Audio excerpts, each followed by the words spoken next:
रेगिस्तान में एक तोता और उसका बच्चा रहते थे। एक दिन उन्होंने देखा कि उनके पुराने पेड़ का घर बहुत छोटा हो गया है, तो दोनों मिलकर पास के जंगल से सूखी लकड़ियां काटने लगे।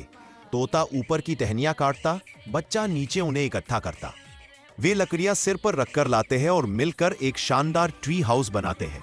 खिड़कियां, दरवाजा और छत पर झंडा भी लगा देते हैं। फिर दोनों पिज्जा निकालते हैं, बेचते हैं और मजे से खाते हैं। यम यम। लेकिन तभी एक काला तोता कुल्हाड़ी लेकर आता है। वो हंसते हुए ट्री हाउस काट देता है और हा हा बोलकर उड़ जाता है। तोता तुरंत फोन निकालकर पुलिस को कॉल करता है।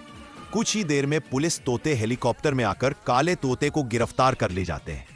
तोता और उसका बच्चा खुश हो जाते हैं, लेकिन फिर अचानक उन्हें याद आता है, अरे नहीं, अब तो हमारे चैनल पर लाइक और सब्सक्राइब कौन करेगा।